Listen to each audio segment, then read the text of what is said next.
Diaries of a Madman. By What Must I Do? Chapter 97. Inside the fire. When I got back to the palace to start finding everyone that needed to be present when we started building up the mine, I was instead found by one of the servants that came back to work at the palace. "Princess Cadance would like to see you in the throne room, Sir Navarone," she said, bowing so low she almost touched the floor. "Did she say what she wanted?" I asked, not really wanting to take time to deal with her shit. "She did not, sir," she answered, not lifting her head up. "Shall I escort you there?" "Nah, I know the way." "And stand up. I like being able to see people's faces, not the back of their heads." She flinched and quickly stood up, but still didn't look me in the eye. "I apologize, master. I hope I did not offend." "Relax. It's almost impossible to offend or anger me. Now go about your business." "Yes, my lord." I left the poor traumatized servant there and walked on to the throne room, trudging up the annoying staircases to get there. "You need to move this damn room," I said when I finally got to the throne room. "There are too many fucking staircases to get here." "I'm starting to agree," Cadance replied with a sigh. "But I suppose it will be good exercise." If I wanted exercise, I'd go fuck Cumini for an hour. "Now what did you need?" I was just about to go get started on my business. "You already forgot. It's been a long day. Every pony just woke up. My day has been going on for weeks since I can't sleep. Now again, what do you need?" "Ugh. The meet and greet? That's today, Navarone. You need to be there." "Like hell I do. I have important shit to do." "That mine isn't going to dig itself." "Are you going to be using a pickaxe?" she asked, the smile she usually had on her face disappearing. "Well no. Then you don't need to be there," she answered, the smile instantly coming back. "The event starts in 2 hours. What makes you think I don't need to be there?" "I have a feeling you don't know much about mining. And Watcher is very capable, from what I've heard of him. Having you there might be useful, but not as useful as having you with me at the meet and greet." "How will that possibly be useful for me?" "You're going to need resources, I believe. Resources that are currently very limited. How do you expect to get any if you don't know those that have the resources very well?" "Yes, you're currently the big hero, but if you start blowing every pony off like this, you won't stay that way for long. If you want to convince them to give you what you need, you have to know them." "What? I can't just use gold."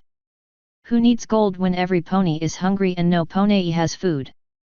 Until we get an economy running and more goods here, gold is worthless." "God fucking damn it," I muttered. "Fine. Excellent. Now, does Cumini have any dresses?" "It's going to be a formal thing, so it's best if she's clothed." "Man, I don't fucking know. I haven't seen her wearing any." "You want me in armor or something I'm going to lie and say is formal for humans? I leave that up to you. If you want to ham up the hero role, wear your armor. They might think you're more of a fighter and less of a thinker, though. Don't care what they think of me. Putting that armor on is a pain, so fuck that. Do as you like." "Do you want me to send the royal seamstress to Cumini to make her a dress?" "Fuck no. If she's wearing a dress, I can't stare at that sexy ass all day. Sometimes even I think you might be more of a fighter than a thinker." Where's the damn thing gonna be held?" "I'll be there and I'll bring Cumini if she wants to go. Maybe Taya as well." "Aw Nav, don't bring a filly to something like this. She'd be so bored." "Well, Taya might not. But she'd still probably have more fun helping your crew." "So would I. I'll give her the choice." "Good idea. Anyway, it'll be in the same place Twilight had the Crystal Fair. Remember, 2 hours. I'll be there, don't worry. I'll make a point of being miserable the entire time to spite you, but I'll be there." "That is good enough," I suppose. Is there anything you need from me? Nah, you're dismissed. Her legs actually twitched like she was about to stand up and walk away, but she stopped them. Very funny. If you see shining armor on the way to talk to Kumani, send him my way. Sure. Have fun in this big empty throne room with its evil hidden room. All by yourself. She just rolled her eyes as I walked away. It didn't take me long to get to the room Kumani appropriated for herself. There weren't any beds for anything her size in the entire castle, so she needed a room large enough to push 2 beds together. Though why she chose to stay in the castle instead of on the ship, I don't know. When I let myself in, I found that she was still asleep, curled up in such a way that she was on just one of the beds. She had a few jewels and 100 or so bits that she seemed to be wrapped around. Hey! I walked over to her back and sat up on the bed, gently rubbing her shoulder to try to wake her up without shaking her. It didn't work. So instead I moved her tail aside and slowly molested her until she moaned herself awake. Hey Kumi, I quietly said, not stopping. Nav, she asked, turning her head to look at me. Yep. There's a big meet and greet thing for the city today that I have to go to. You interested in coming? You better not stop until I do, she sighed, her head falling back on the pillow. Then she shifted positions, making all the coins and jewels clink as she lifted up her lower body so that her ass was in the air. Get to it, stud, she whispered, lifting her tail. Far be it from me to ignore an invitation, I answered with a shrug. Half an hour later, she was forcing me to cuddle. So you said something about a meet and greet, she asked as she toyed with some of my feathers behind my back. Yeah. I came here to ask if you were interested in going. Will there be free food? Nah. There is almost no food in this city at all. Won't be for another few days, but I'm hoping we'll be gone by then.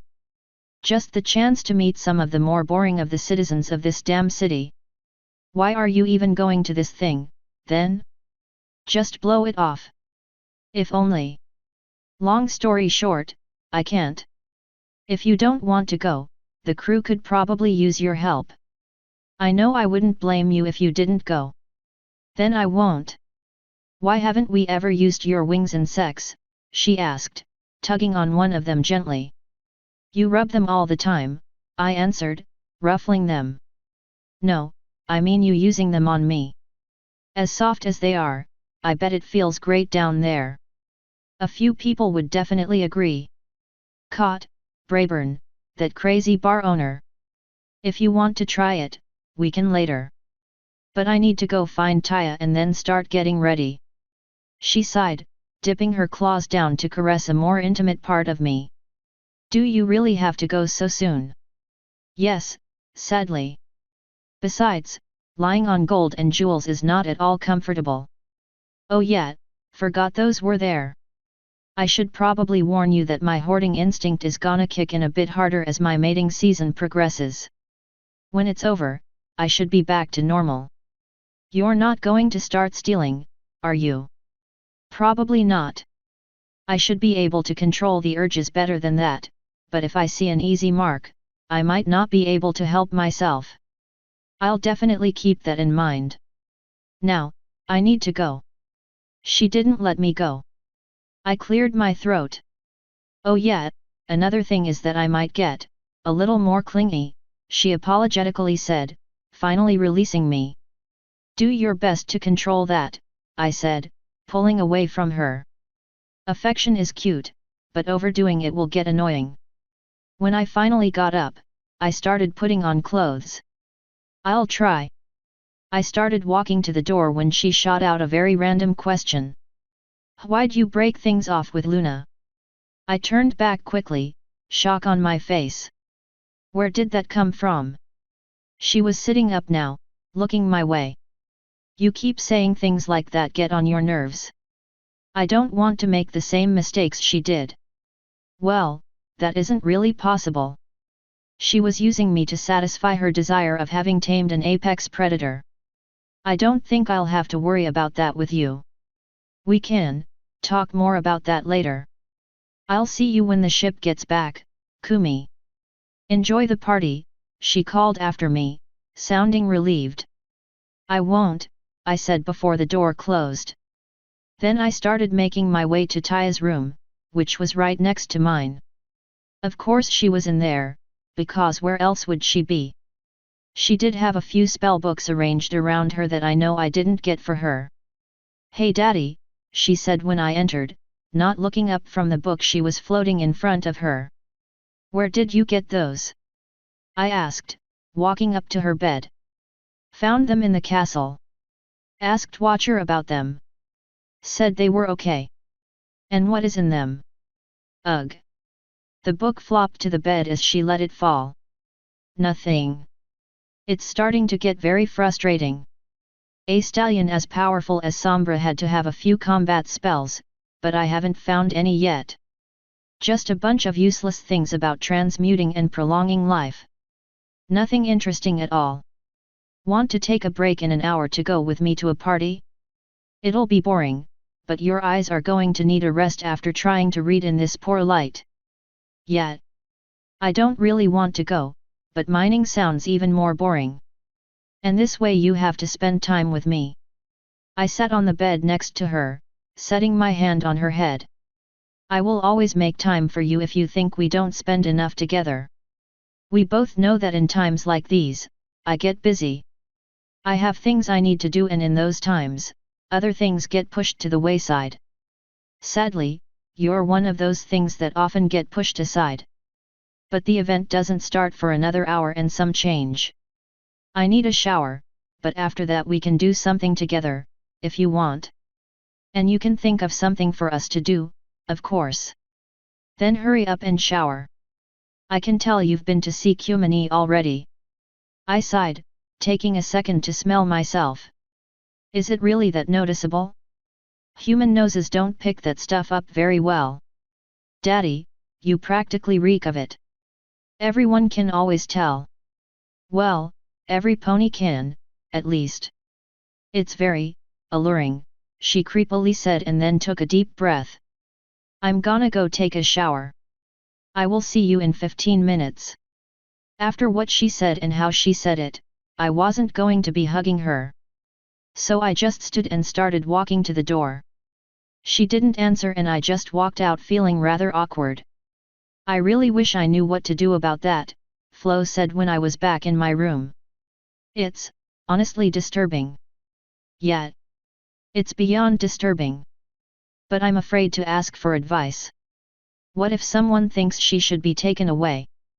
I know, Nav. Just hope she grows out of it. Or better, finds someone else. I certainly hope she finds someone else. Grandkids would be fun. I'd spoil them and make up embarrassing stories about their mom to fluster her. Don't you already spoil Taya? I was in the shower by that point, thanking no one in particular that the hot water was finally working. You should really know who to thank for that, Nav. Obama? I felt a weak slap to the back of my head, but didn't correct myself. Soon enough, I was out, dry, dressed once more, and heading to Taya's room yet again. She was, of course, back to poring through her books. I'm physically cleaner, I said, outstretching my arms and wings as if daring her to find a fault. I can tell, she answered, dropping the books back to her bed. You ready? Sure, I guess. What are we doing? I did not like her smile one little bit. Practicing, she answered. As I dodged a very large boulder aimed right at my face, one thought resounded through my mind. It didn't have to be like this. Dodging that boulder put me in the way of a smaller one moving even faster, so I let my wings fold up, dropping down a few feet and letting it sail over me. My daughter was supposed to be nice. A rock hit me from the back, knocking me off course and almost into another one before I shot to the right. Into flowers and art. Doing cute things. Making me smile instead of worry. My sword batted another small rock coming at me out of the way, sending it colliding with another one that looked like it was about to come at me. Instead she's throwing giant rocks at me. To be fair, Flo said as I got clipped by another rock, you said yes. She didn't tell me she was using real rocks. I yelled before getting caught right in the small of the back by a rather large boulder. I barely rolled off it before it fell to the ground, not bothering to catch myself with the wings and instead starting to run on foot. A fair point, Flo answered. Doug. I did so without thought, letting a rock from the side pass over my head. But you could have told her no after you realized she was. She looked so happy. The small rock coming at my face was easy enough to catch with my hand, but it dragged me a few steps before I let it go, learning my lesson. You'll be caring less about her puppy dog eyes when she smashes your face. Or worse, your teeth. You don't have a dentist with you. To punctuate that, I felt a rock slam into one of my kidneys, stealing my breath and almost knocking me down. Watch your back, Daddy. Taya called from somewhere to my right. Fuck target practice, I groaned, one hand clutching at my aching kidney.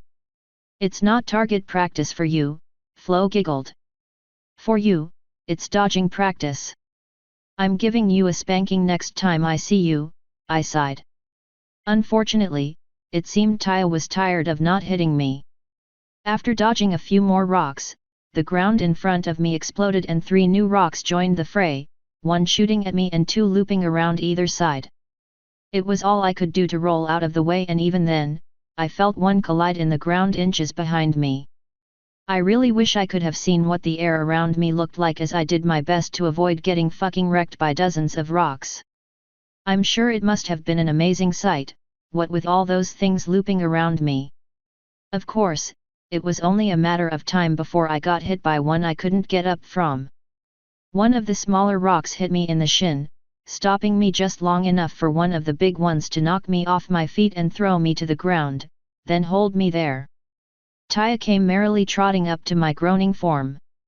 You went down pretty fast, Daddy, she said before the rock jumped off me. I thought you'd last a few more minutes. She wasn't expecting me to snatch her front legs and drag her onto me as I rolled over, pulling her into a hug. Never let your guard down, I whispered, snuggling her. Daddy, please. What's that? You want to be tickled? No. I started tickling her anyway since she's always so adorable when she's giggling. She definitely started struggling at that point, seemingly caring less about hurting me. Or more likely, she was just instinctively flinching around. Either way, I stopped a minute in when I became aware that we had a visitor, letting Taya catch her breath while glaring at me. What do you need, Fluttershy? I asked, not getting up or letting Taya go. If this is a bad time, it can wait. There ain't no time like the present for anything, I said. What do you need? Oh, and I'm limiting you to 2 Use more than 2 and we stop paying attention. Okay. That's 1. Let's see if you can make it. Oh my. Well, how much do you know about Kumini? I know that she's a dragoness with somewhat affluential parents. I know that she and I get along. And I know she tastes pretty alright. Tastes? No, never mind.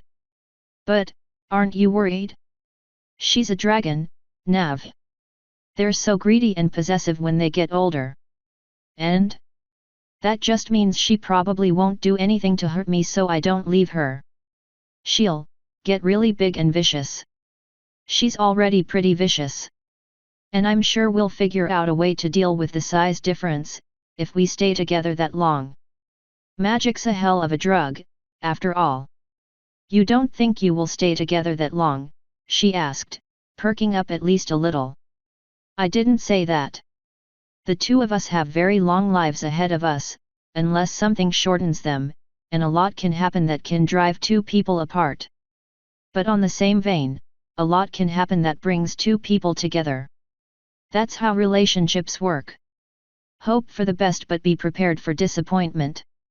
Nav, as your friend. Is that all you're speaking to me as right now, Fluttershy? I butted in. Just a friend. Yes. And as your friend, I want you to know that. She took a deep breath and just blurted the rest out quickly. None of us think this is a good idea. Her piece spoken, she turned her stare at me, daring me to refute her. I couldn't. Yeah, I know it's not. It's an absolutely terrible idea. Both she and Taya flinched back in surprise, staring at me. But it's a terrible idea that's fun. With all the horrible shit that I've been through, is it so bad that I want something that makes me happy? Sure, the two of us probably won't work out well. But while we're going, it's fun. Is that so bad? Fluttershy looked away, unable to come up with a good reply. Taya, we need to go get ready, I quietly said, finally letting her go. She hopped off me and helped me up, and then we both started walking away, back to the palace. We were stopped a few steps away. If she makes you happy, Fluttershy started, but paused until I turned to face her. That's all we really want, Nav. You to be happy. That's what friends want for their friends. Cool. I hope that means none of you are going to attempt to sabotage my relationship. I know how you ponies tend to think. We would well. I would never do that, Nav. I know that you wouldn't, but dash. Twilight? And I could see Applejack or Rarity possibly getting roped into it as well. Yet. It was Twilight that sent me here, she quietly said, looking away. Then tell them that I'll fucking slap their shit if they try to ruin what I have. And then Cumini will slap their shit. And then I'll do it again for good measure. Okay, she whispered, still not looking at me. I'll see you later, Fluttershy. Come on, Taya. The two of us continued our walk back to the city alone. Thankfully, the shield didn't extend all that far into the surrounding area, so it didn't take us long to walk back.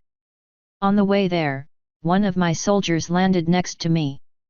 We're ready to go, sir. Waiting on you. I can't go this time. Cadance has me playing nursemaid to a bunch of nobles and merchants. Tell Watcher he's in charge and to do what he can to get the mine up and running, but not to start digging without me. And I want the ship back before dark. If he thinks it's safe, he can keep a few people in the cave itself, but I don't want to leave the ship in the weather for too long.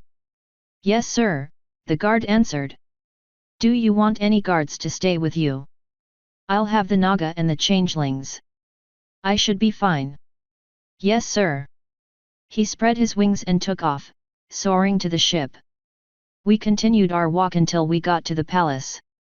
Since I ended up on the ground, I needed another damn shower, which I took quickly.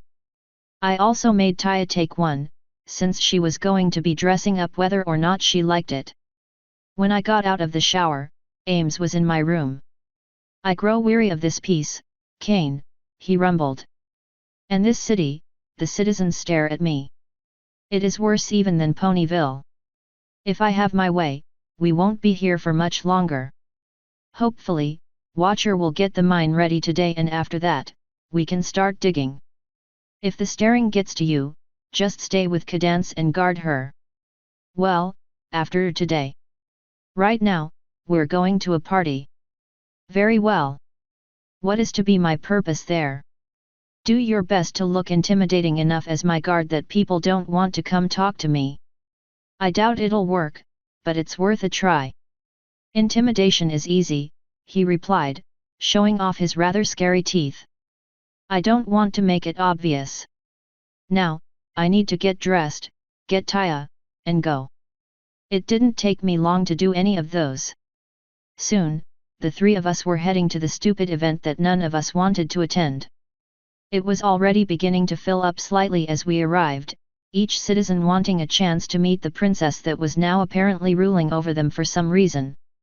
And since she was currently flooded with visitors, some of them turned hungry eyes upon me.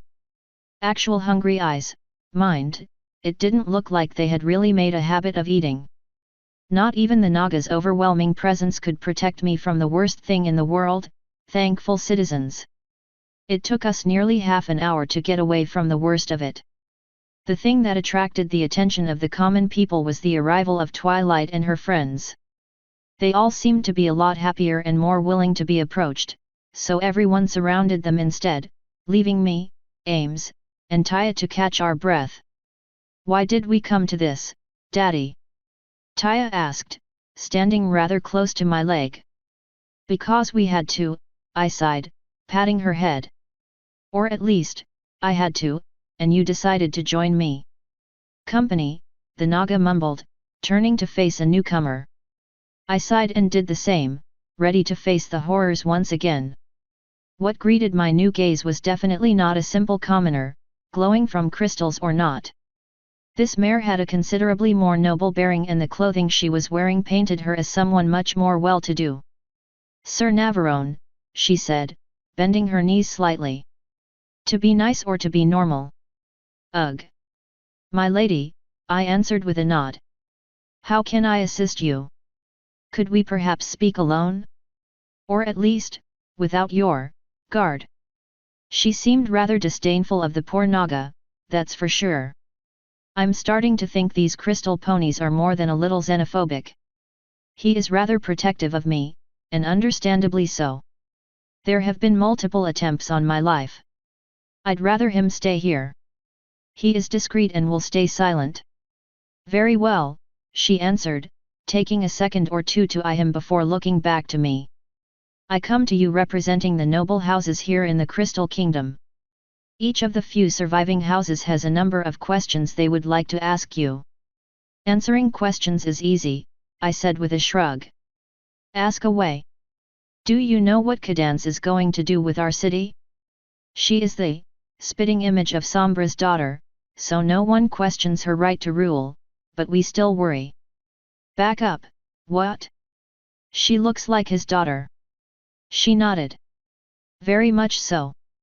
Since he exiled his family around the time he started going mad, we believe it's probable that she is one of his descendants." "Hey! Props for Celestia on that one." "Well, I have no clue what she's going to do. Ruling isn't my job or my problem.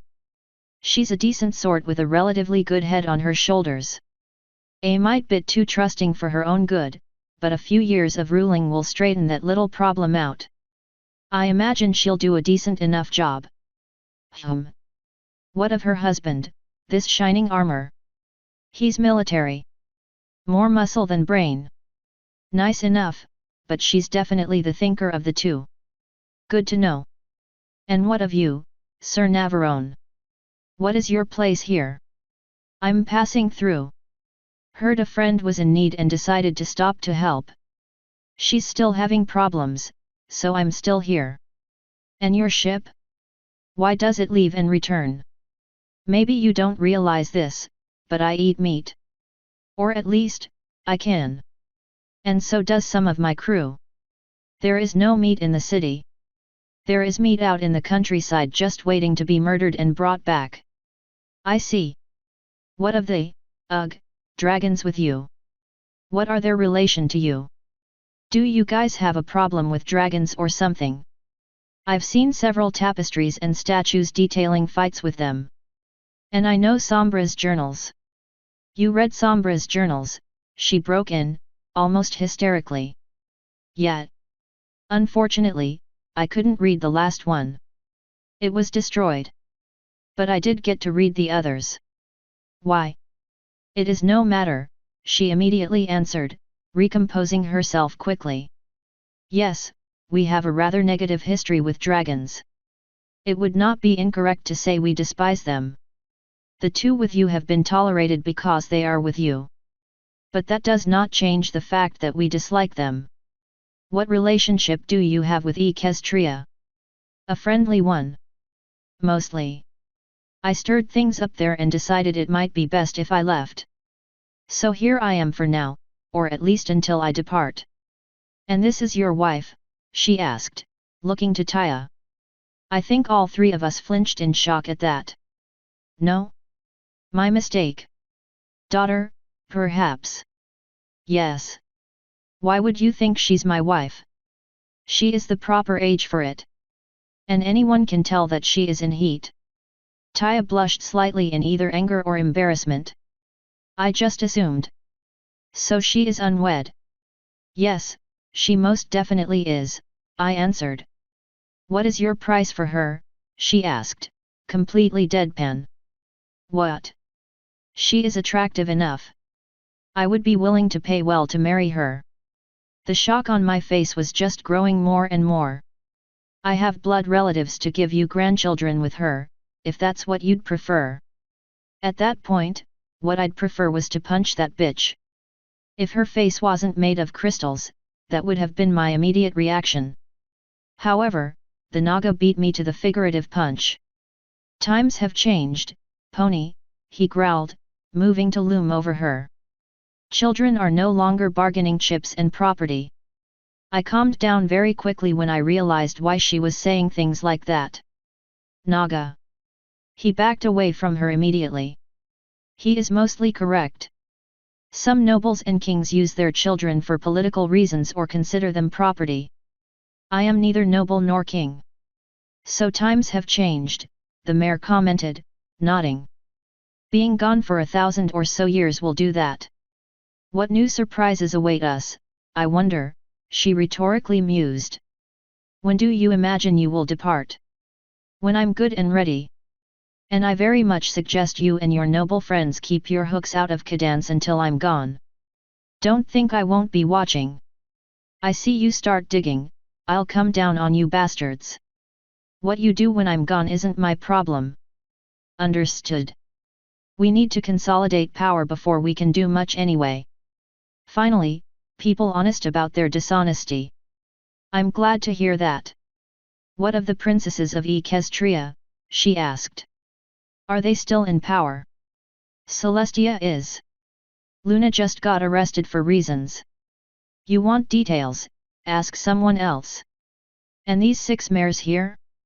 Who are they and why are they here? I really wish I could tell you. They definitely don't belong here, that's for damn sure. Don't bother with them, either way. Not worth your time.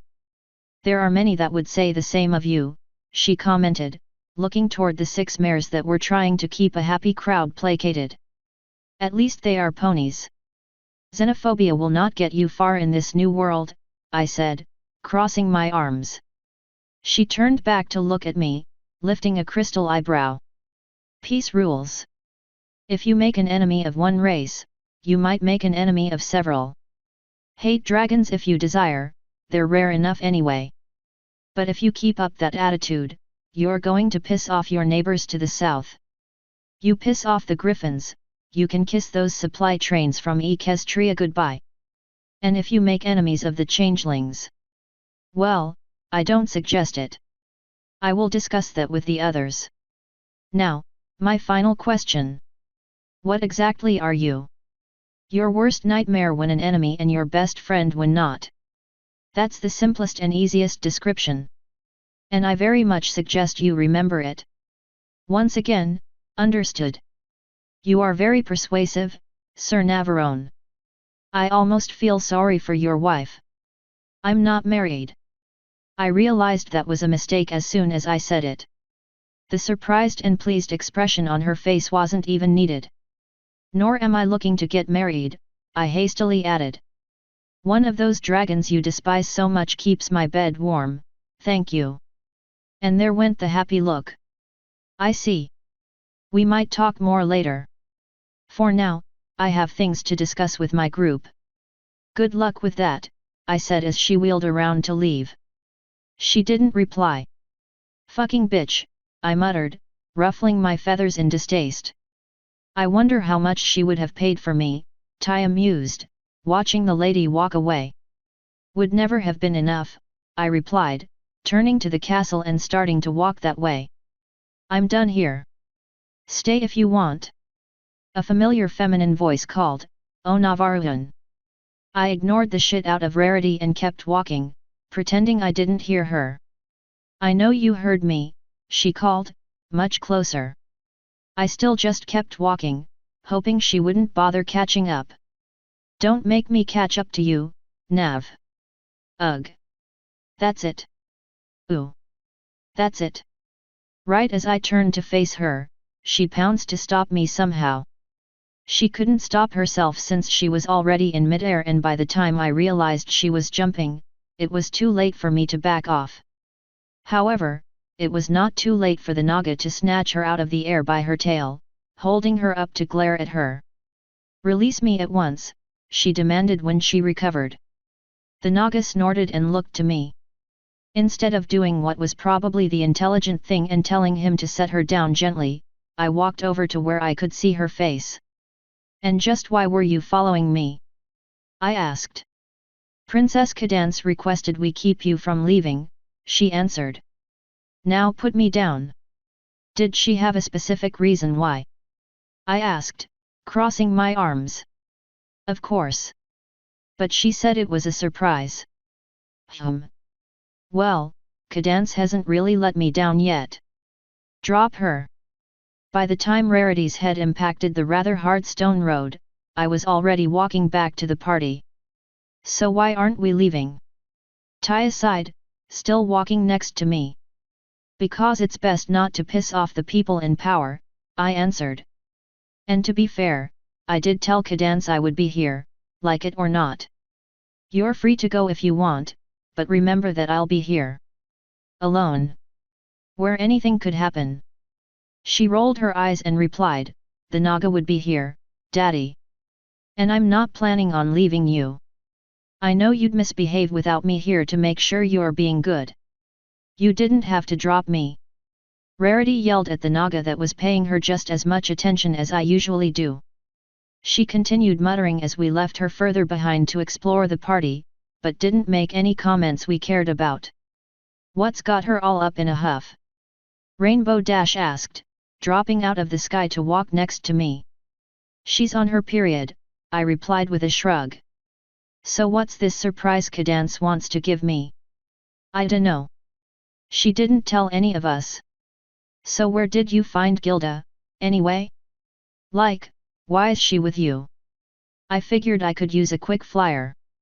You were too invested in Equestria to come with me, so I asked her instead. She came by while I was bedridden and that's when I asked her." "Whoa.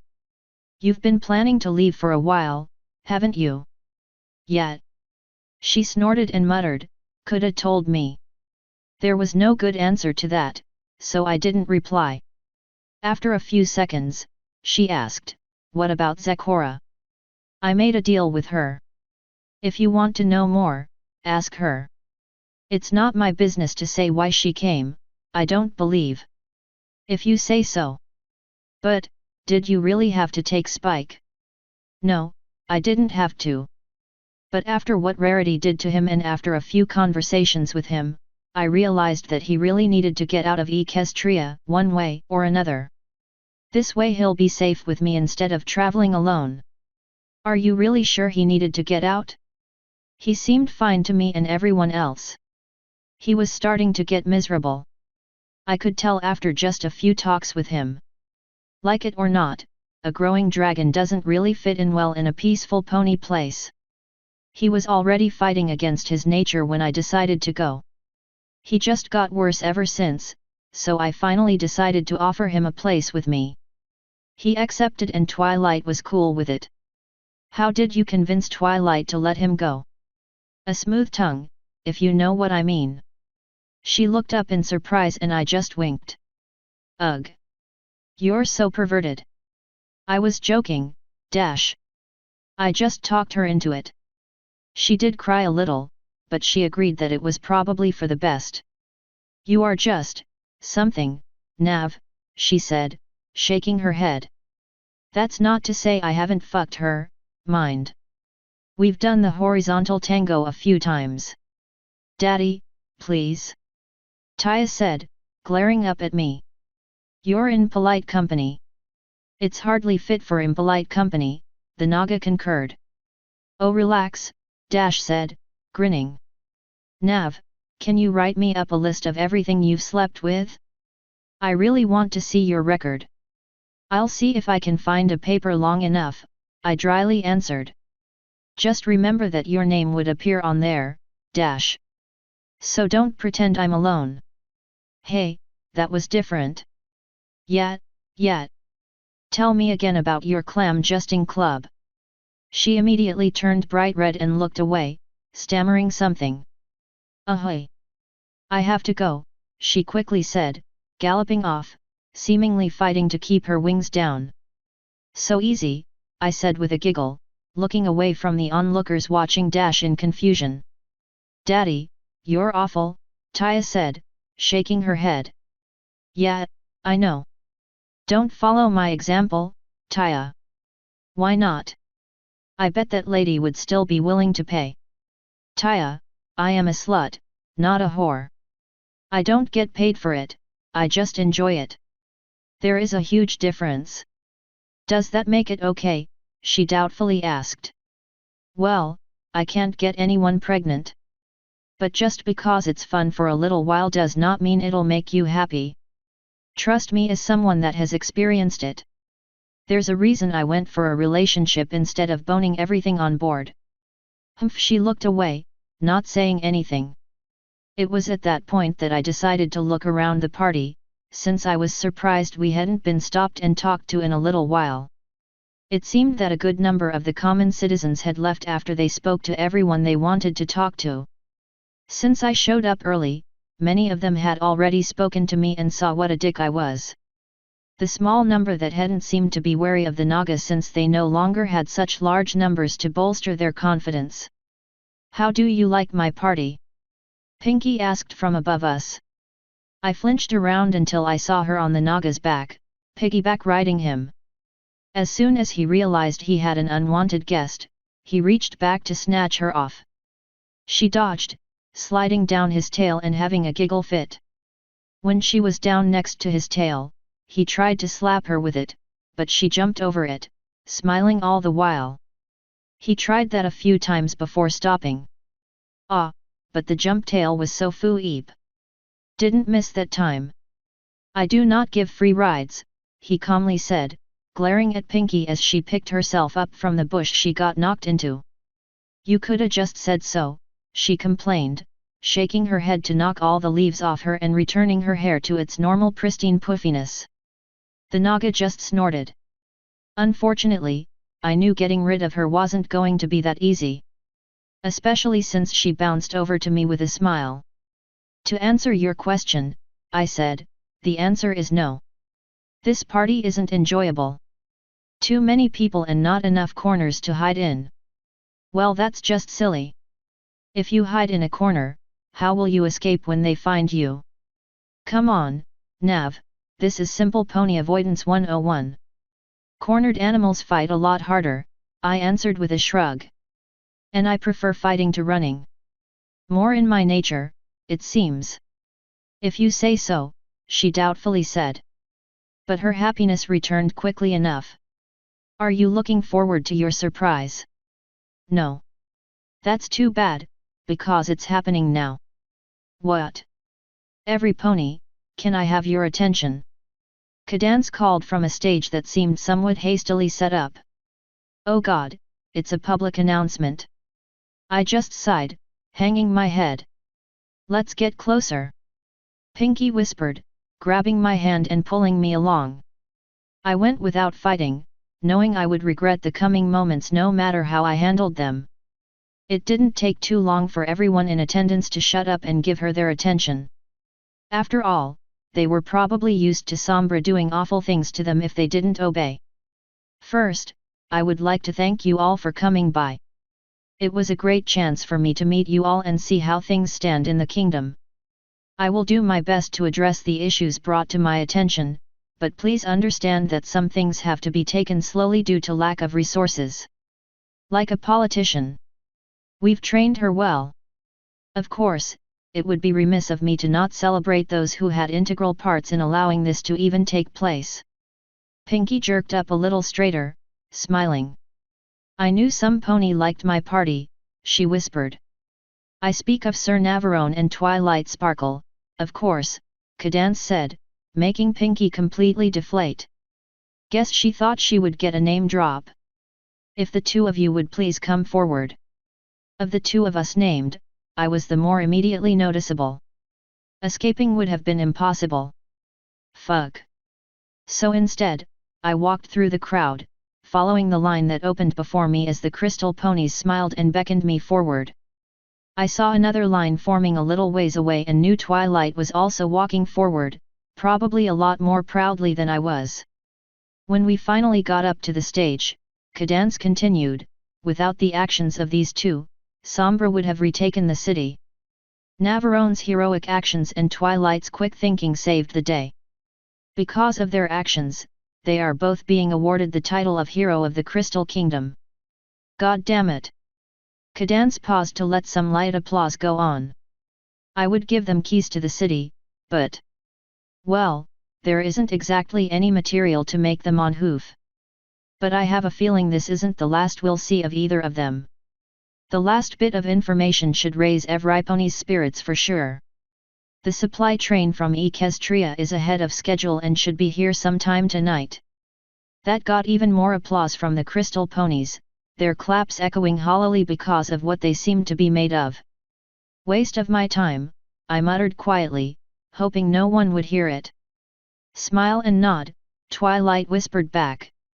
When the applause ended again, Cadance continued, we should be able to begin distributing everything in the morning, if all goes well. So rest well, my citizens.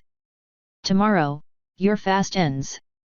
Another useless title to add to the rest, I quietly said, spreading my wings to take off. However, my feet were suddenly wrapped in a light blue aura, trapping me to the ground as Cadance turned to face me. I wanted to thank you for taking the time for this, Nav, she said, letting my feet go. I know you really didn't want to be here. And you definitely did your best to make that known, which is why I called for this announcement sooner so you could leave now instead of having to wait. Thanks for that, I replied with a nod. Now, I'm off. Have a good day, Cadance called as I fled to Taya and the Naga, who didn't follow me when Pinky dragged me off. Okay, now we're leaving, I said when I landed. Let's get out of here quickly before more people accost us. To answer that, Taya's horn lit up and the three of us teleported to her room in the palace. That's one way to do it, I said, looking around for a moment to catch my bearings. And now we have the rest of the day off, I said, stretching. I want to keep searching through these books, Taya said, her horn lighting up and one of Sombra's books floating to the bed. Then we'll get out of your hair, I said, walking to the door. Thanks for going with me, Taya. You're welcome, Daddy. With that exchange, the Naga and I let ourselves out. Once again, I find myself with no tasks, the Naga said, clenching and unclenching his fists. When was the last time we practiced? It's probably been too long. So you wanna fuck around and beat our thingies together? It is more pleasurable than doing nothing. I suggest you prepare your body. It's been a while and I'll be rough. I smiled and answered, just the way I like it. When the airship got back, I could barely walk. I want to say I gave as good as I got, but the Naga completely dominated me and loved every minute of it. Still, he enjoyed it, and keeping my crew placated is always important. What progress did you make? I asked Watcher as he saluted. We're ready to begin digging, he answered. The main room was more secure than we thought and required less restructuring. We did everything we needed and got some scouting done. Excellent. I want us out of here again before dawn. Well, figurative dawn, the sun's barely fucking gone down since we got here. But the supply train is coming tomorrow and I don't want us getting bogged down with helping ferry supplies around. I'm tired of being in this damn kingdom. Agreed. I'll spread the word. Who do you want with us? Assuming you didn't find any hints of anything dangerous in your scouting trip, we'll only need the diggers, people to carry heavy loads, and the Pegasi. So everyone we brought before. Yet. Shame we can't bring the Naga. His big, strong arms would be so nice. I think we'll be fine with your dragon, he said, taking a small step backwards. Probably. Anything else to report? No sir. Just a question. Did anything ever become of that book you found? Book? Which one? We've dealt with a bunch of them.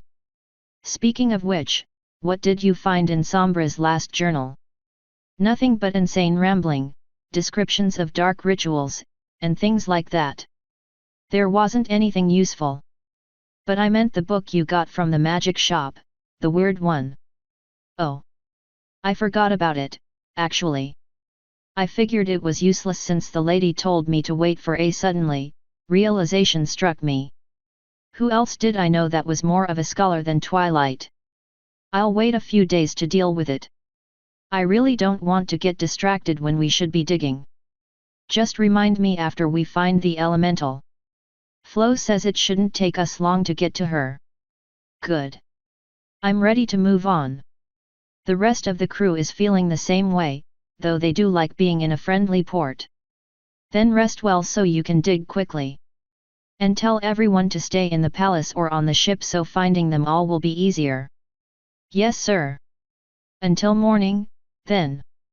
Until morning, Watcher. The next interruption I had came from a rather frantic Spike.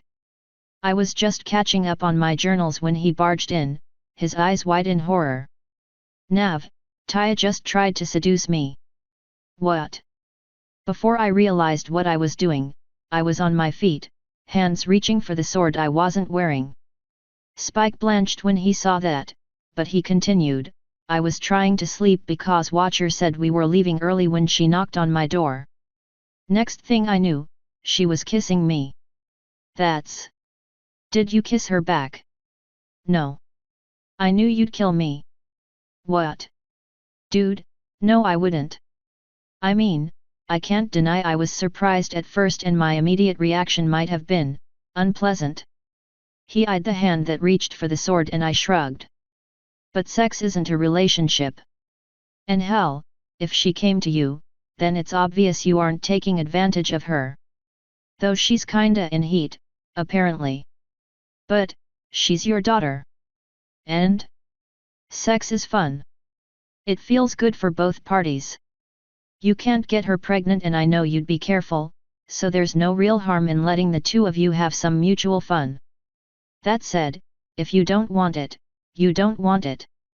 If she keeps bothering you after you made it more than clear you aren't interested, come to me. Until then, fuck if you want. Just make it very clear whether or not you're interested in a relationship beforehand. I don't want you to hurt her by making her feel used. He was, more than a little shocked by that. To be fair, I bet most people would have been. You really just don't care. It's not that I don't care, Spike. But there are things that I can't teach her. There are things she would ignore when it comes from me or anyone else. Sex is a lesson she has to learn for herself. Having a partner that I know would be gentle would help and would put me at ease. I know you wouldn't take advantage of her, so you can teach her safely and show her a good time. And of course, not get her pregnant. Do you want me to have sex with her? I want you both to be comfortable. What you two want is all that matters. If she wants to go behind my back and sleep around, she'll do it. No amount of me scolding or begging will change that. I will have a talk with her, don't get me wrong, but if you want to go for it, go for it. If you don't want to, don't. Just use your brain. I'm trying. I can't understand how you're okay with this. Then don't understand. Just do it or don't. Just know that if you do something to hurt her, I'll do the same thing to you. He was silent for a few very long seconds before I just realized what I implied. God fucking damn it, you know what I meant. Although I do have the gender stones still. So you really don't mind, he slowly said. I really don't. If you want to, go for it. If you don't want to, don't. If you make it clear you aren't interested and she keeps pestering you, let me know. He sighed and nodded. I'm going back to bed. I doubt I'll get any sleep, though. And I have a daughter to track down. Do you know where she went? No. I was in a hurry to get away. I'll find her. I have all night, after all. And so the two of us went our separate ways. He seemed rather more reluctant to part company than I was, which makes sense given that he was probably nervous about running into Taya. My first stop was, of course, her room. No luck. And so began my long exploration of the castle, doing my absolute best to find her. After nearly an hour of searching, I found her in Doppel's room. The changeling, of course, looked extremely nervous as she attempted to comfort my daughter. Thankfully, it seemed that Taya was more angsty than sad over it. Angst, I can handle. Tears are just bad. When I stepped inside, Doppel gulped and immediately said, "It wasn't my fault. I'm not mad." She breathed a sigh of relief. It was at that point that I realized I had absolutely no idea what to say. I spoke with Spike. "What did he tell you?" Taya asked, glaring at the floor. "That you tried to seduce him." "What about it?" she asked, transferring her glare to me. "I'm here to tell you to go for it if you want. Just know that you will find no lasting happiness in nothing but sex. It's fun. By all means, enjoy it. But beware the pitfalls. Sex addiction is possible. Look at me and Doppel. I was addicted, and when I got hurt, I was extremely snappy because I couldn't get it. Doppel's addicted and she's a total fucking slut that probably has at least 3 partners a day. No offense, of course. It's true. Though 3 is low, the changeling said. Of course, you're in heat, I said, continuing. I understand your craving. So like I said, go for it. But if Spike doesn't want it, carefully think about who you go for next. You do not want to get pregnant. And I do not want you to get pregnant. So either find a way to protect yourself or keep trying other races. Not the Naga, though, he's married and would probably split you in half. Why can't I make you angry? Taya yelled, glaring at me. Doppel and I were both quite surprised at her sudden tone shift. Taya, you do make me angry. But why would this make me mad? And hell, why do you want me to be mad? Getting angry doesn't do anything, especially not over something like this. You have an itch you want scratched. I can't say it's wrong because I do it all the time. I'm no hypocrite. Taya huffed and looked away. I can't believe you don't even care, she said. I do care.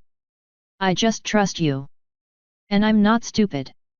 If I tell you not to do it, you'll want it even more.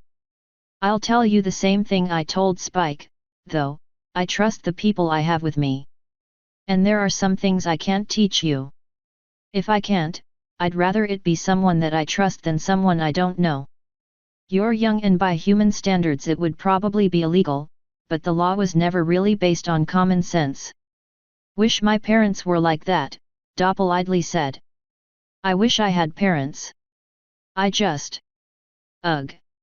Taya teleported away, leaving me and Doppel very, very confused. What happened? I asked. Doppel sighed. You used logic, Nav. And I used empathy. To an angry teenage mare. Well, she probably really wanted you to yell so she would have a reason to feel so angry. But I was just... A few hours ago she was fine.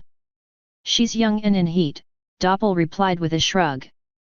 First she got denied by Spike. It doesn't take a genius to figure out that he refused because of you. So she was doubly angry and she wanted you to give her a real reason to feel that way.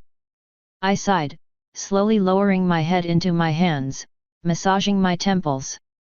This is the one time that I really wish I could talk to my mom. God, what am I supposed to do about this? Let her seethe? Try to reason with her? I dunno. My parents just sent me to the pain chamber. That obviously didn't work. So don't torture her, I guess. I thought Chrysalis didn't send any changelings there. She doesn't. But that doesn't mean other changelings can't send others there. She prefers a more, hooves-on approach to hurting others. Hey! Well, I need to go find Taya again, I suppose. You really shouldn't, Flo said when I was out. About fucking time you showed up, I said. The hell were you waiting for? There was nothing you could really do about this one, Nav. And you were handling it perfectly well, if you were speaking to someone with no emotions. Give her time. That's all you can really do right now. I hate being a parent. I know, Nav. But there are plenty of good things about it. You can't deny that. Yet. Shit, man. Now what the hell am I supposed to do? I can't just start writing again. Take your frustration out on dreams. Find a nice nightmare and just go to town. Not a bad idea. What are you staring at? I asked a passing servant that was eyeing me. He jumped and sprinted away. That's what I thought, bitch. These things tend to happen when you talk to yourself in the open, Flo commented as I walked back to my rooms. Yet. I regret nothing. Instead of hitting up nightmares first, I decided to reread some journal entries to try to glean anything I could about Taya that might help me deal with her later. While I was reading, I found a tidbit of information that made me feel like an idiot, in some ways. When I went back in time, I got a lot of stuff. The gun, bullets, a laptop. I forgot about some things, somehow. Some things that would probably have been really useful. I had a fucking radio set. How did I forget about this for so long? Stress, Flo answered. I didn't really think about them either. Well, now you know about them. Yet. We left around 6 in the morning. Cumany was rather bleary-eyed, but the crew and soldiers seemed fine. The miner didn't seem to be paying much attention to anything around him, but I honestly didn't care as long as he was useful. Taya did not join us. Finding the spot was simple, since there was a tarp over the entrance to the mine. Apparently Jack managed to rig up a very simple elevator, but it required people actually holding ropes at the top and lowering it manually. I left one of the radios at the top and flew down, leading to Pegasi. We were going to check on the bottom, make sure it was all clear still. We got down to find that it was, indeed, clear. Looks good, I radioed up. Start sending people down. By the sands, that scared me. Cod answered. You didn't tell me how loud it would be. You can mess with the sound settings later. You're the only one up there with fingers that also wouldn't accidentally crush the thing. Tell Watcher we're good. Alright. See you at the bottom. With that, the radio fell silent and I slid it in a pocket. So how far in did you guys explore? I asked the two guards with me. Not very, one of them answered. These tunnels are like a warren. We didn't want to get lost. Understandable. Not like there's anything we care about down here. What about the other power switches? Any of them work? We didn't try any, the other one answered. The lights work and that's all that matters. All right. We were silent for a few seconds before I said, I hate standing around like this. Name a topic. Mares, one guard immediately said. That's a topic I can get behind, the other one replied with a smirk. And so the three of us shot the shit about women while we waited. It was interesting. Have you ever watched something happen for 6 hours with almost nothing to break the monotony? Even something as cool as explosions gets old after that long. And even fucking Cumany could only keep me distracted for so long. I have no clue how the guards managed to just stand around doing nothing for that long. But finally, we hit ice, one of the unicorns called. Finally! I exclaimed, running over to the hole and immediately wincing back because of the heat. From the small glance I got, I could tell the hole was about 50 or so feet deep. Stop for now, let the heat die down. I don't want to risk melting what we came here for.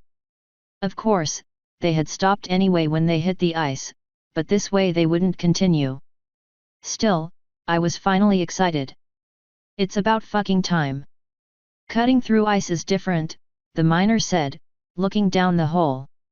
If you melt it, you have to deal with the water. If you vaporize it, you have to deal with the vapor. Cutting through it and then removing it is the best option. But to do that we'd have to enlarge the hole and then ferry the chippings up here. We have magic, Watcher said. We can melt it and bring the water up here. This room is large enough that we can just toss it in one area and forget about it. We're just waiting on Nav. What is down there, anyway? The miner asked. I can't imagine what could interest you so much. I thought we got everything out of this old mine already. Not the most important thing, I replied. You might find out when we get it. I'm just happy there weren't any more damn crystals down there. That's why we didn't go deeper, he said with a nod. Nothing of value. Cumini, can you get me down there? You're immune to hellish heat. She hopped up from where she had been lying and walked over to look down. Too smooth to climb, too narrow to fly. We'd need a rope. No, you'd need a chain, Watcher said. Which we brought a few of, to pull a block of ice out. His horn lit up and one flew over from the pile of equipment. Be careful. He slammed a spike into the ground and attached the chain to it, letting it fall to the bottom of the hole. Cumini and I walked to it and after a few seconds to figure out how to proceed down, we quickly descended. The heat was stifling, but not actually dangerous unless I was touching any of the surfaces directly. Since I had Cumini to do that for me, it wasn't a problem. What do you think? She asked when we were at the bottom. Flow? I can feel her. Go down 7 more meters and then stop. You want to cut smoothly along the hole's walls down for 3 meters and then bring that chunk up. Excellent. We're close. Very close. Cumini, get us back up. You could say please, she grumbled, going to the rope. I'll pay you in kisses, I replied as she started climbing. I can agree to that. When we got to the top, I relayed the instructions to Watcher. Soon, the process began again, though it was much faster this time. Every meter down, some of the melted ice was ferried to the top and just casually thrown aside. Around the 4-meter mark, someone noticed something. Where's the miner? Cod asked. What? I said, looking around. He's not. Oh fucking hell, where is he? He most definitely wasn't with us, that's for sure. Did anyone see him leave? One of the guards spoke up. He said he was going to the barracks, sir. I figured he just wanted to see something. God damn it. Watcher, keep going. I'm gonna go make sure that guy's all right. I walked over to the barracks alone, because I really didn't need anyone to hold my fucking hand just to get there. But when I arrived to the room, it was noticeably lacking any miners. Really? Look around, Flo said. See if he left any clues. I started looking around, grumbling about the stupidity of civilians. The room was very unsurprisingly bare of any useful hints. When I got back to the main group, he still wasn't there. The unicorns were back at work. The miner fucking disappeared, I called out. If he isn't back when we finish here, we'll have to look for him. Then let's hope he gets back, Watcher said, looking around briefly before getting back to work. It didn't take much longer for their work to be done. Very soon, a large chunk of ice with a very yellow center was lifted from its icy dungeon, chains attached to the top. Don't eat the yellow ice, one of the guards muttered when he saw it. Why yellow? One of them asked. It's fear, I answered, putting a hand on the block. Say you were about to be imprisoned for who knows how long. How would you react? To be frozen in that moment for so long, I pulled my hand back, shaking my head. Anyone seen the miner? Much to my disappointment, no one had. Fucking hell. Cumini, get topside. Start pulling this ice up. We'll melt her back in the kingdom. Everyone else, squads. We're going miner hunting. We could just leave him, Kumini replied with a shrug. I mean, it's not like we need him again. Humans leave no one behind, I answered, trying to keep the hint of anger out of my voice. It's a long way to the top, Kumini. I suggest you start climbing. She just shrugged and jumped up, flying to the top before starting her slow ascent. Unicorn in every group. Watch the dust. If it's not broken at all, he's probably not down that hole. Come back and try again. You find him, shoot a light back to the main room. 2 unicorns stay here, shoot lights down the tunnels if someone finds him.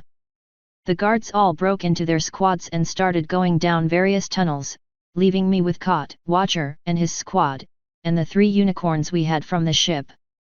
We probably won't find him, Watcher said. I know. But if there's the chance, I looked to the unicorns that would stay behind. In 5 hours, call everyone back anyway.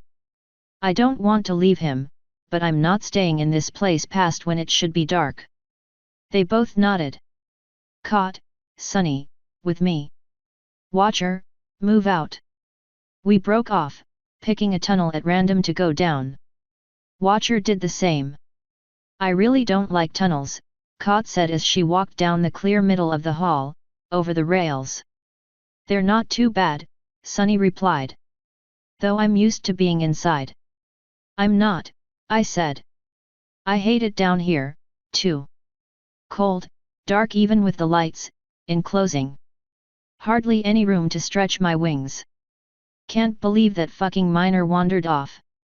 I can, Sunny quietly replied. Bad memories. He's been through a lot. Sometimes you just have to get away. Or maybe return to the site of the trauma. I know sometimes a few of us just go to the cargo holds and just sit. True.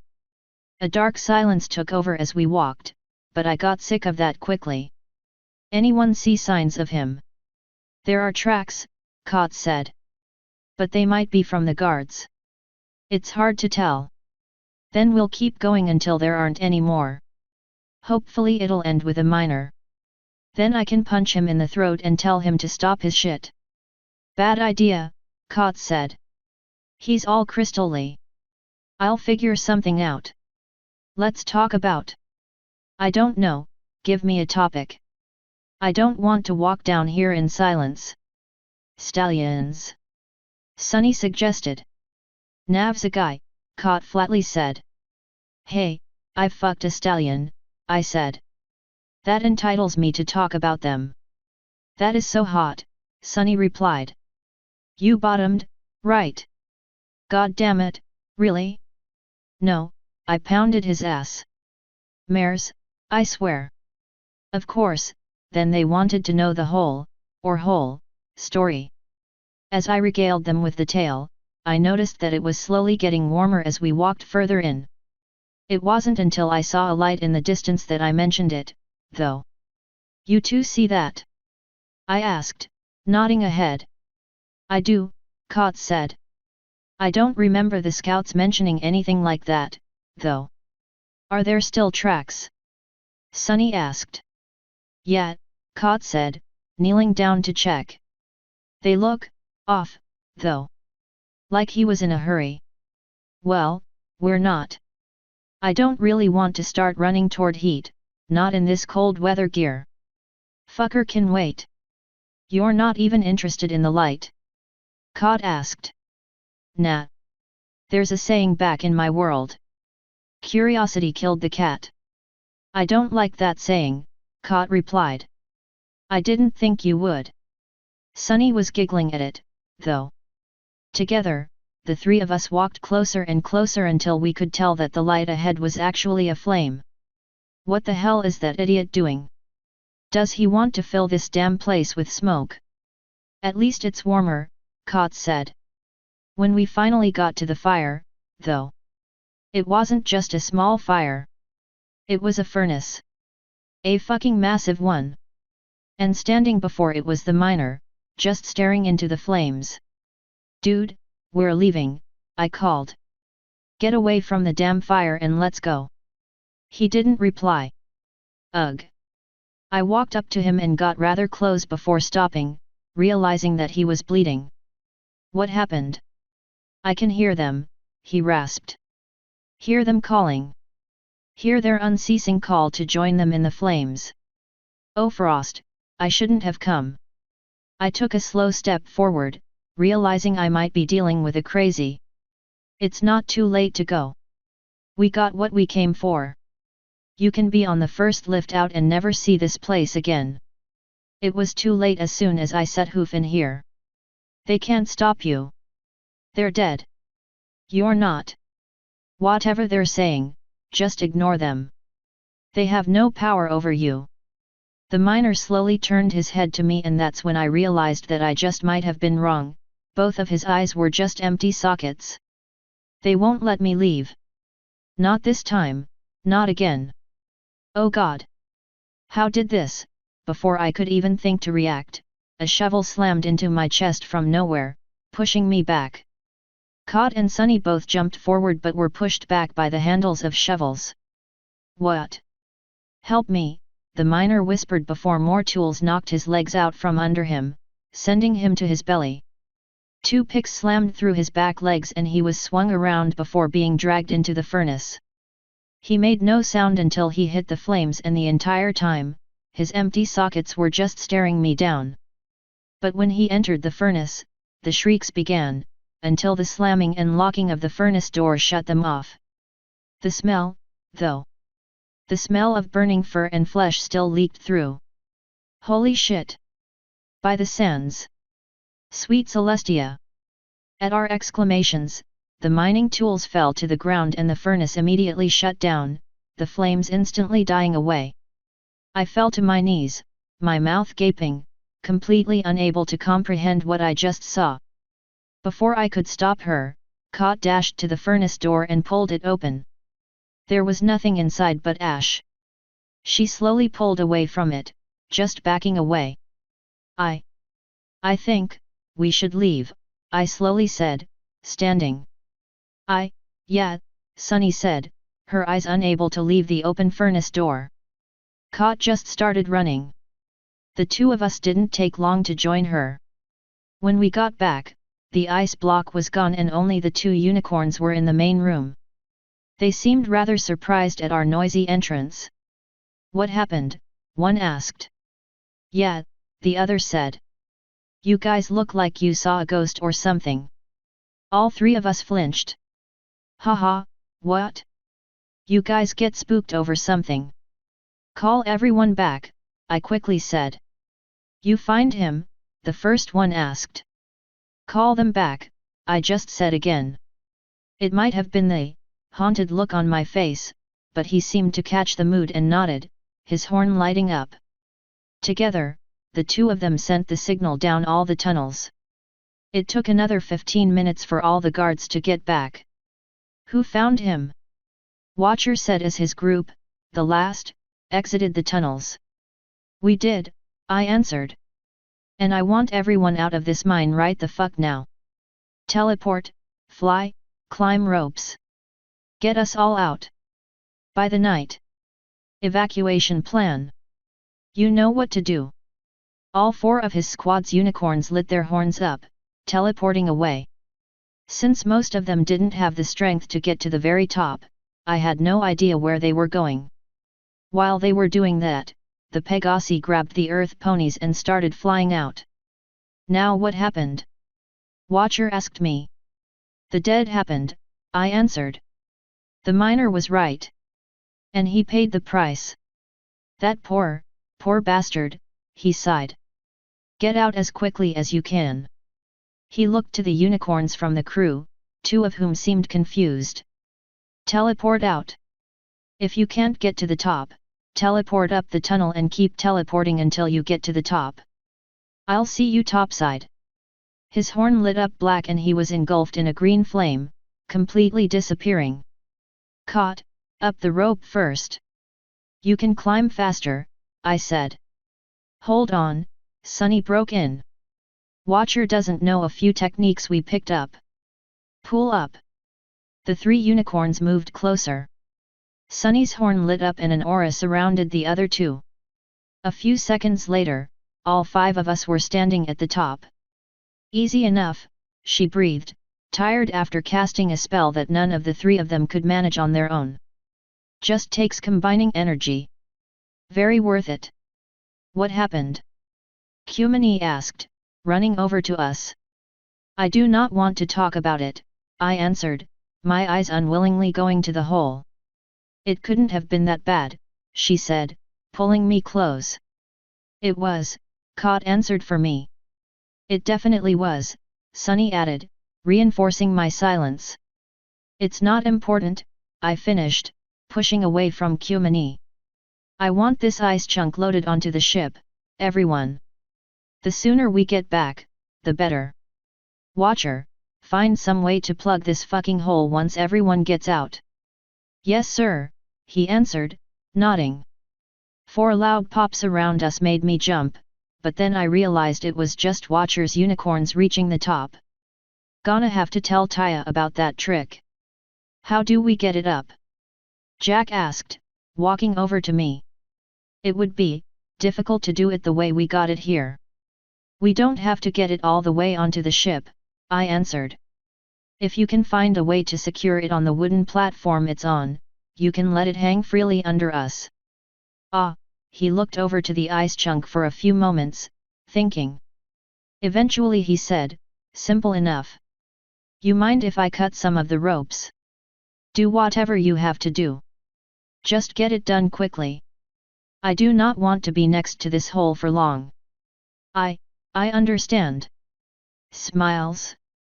Stop fiddling around and get over here. The bat pony flinched from where he had been standing and doing nothing, galloping over to Jack. I just walked away, not seeing any more need for myself there. For better or worse, walking away brought me right back to Kumini's grasp. Whatever it was, I won't let it get you, she said, holding me. I don't think anything could protect against what we just saw, I quietly said, letting myself be held. Right now, I sighed, pushing away from her once again. Right now I need to be strong. What would the troops think if their leader can't even handle something? You shouldn't push yourself, she said, once again letting me go without much of a fight. You aren't a soldier, not trained. Not conventionally. I took a deep breath, letting the silence and deep chill soothe me for a moment as I forced the trauma down. It didn't take that long before I had it all out of the forefront of my mind and I was once again in control. We have a job to do. That's unhealthy, Flo whispered. Unless you feel like taking over so I can freak out without drawing attention to myself, I don't care if it's unhealthy. Kumini shook her head. Come to me when you're ready. But don't think I won't be watching. I don't want you hurting yourself. And I don't want me hurting myself either. There are plenty of others out there in a line to do it. We can talk later, in private. And you can comfort me all you want. But for now, I'm over it. She didn't answer as I turned around, trying to find anything to do. Within the half hour, we were on our way back to the city, the elemental gently swinging around below us. Smiles was given the unwanted task of making sure she didn't fall off the side, so he was holding on down there, probably shivering his balls off. Kumini, of course, dragged me down to her room. I relayed the tale of what happened to the poor miner, trying to recapture as many details as I could. It felt nice to have someone to discuss it with. Someone to confide in, I suppose. When we got back to the city, I had the elemental lowered to the big festival area. It brought quite a large crowd, as none of them knew what the fuck it was, but I honestly didn't care. They could ask all the questions they want. As long as no one answered them, it didn't bother me. As soon as it was lowered, we began transporting it. It took several unicorns to fly it into the castle proper, where I had them ferry it to one of the big meeting halls with no carpet. What now? Kumini asked when it was in place. Now, Watcher and I stay here to slowly thaw it out. Everyone else, wait outside and make sure nobody gets in. What? Why? She asked. Because she was afraid when this happened. If she's been frozen in that moment for this long, she'll probably be afraid when she gets out. I don't want to overwhelm her with new faces. It's best that it's just a servant of her sister that greets her when she's freed. And word might spread that we're in here with a chunk of ice. I don't want anyone getting in here to ask questions. All right. The others had already left at that point, leaving just me, her, and Watcher. If you call, I'll come right away.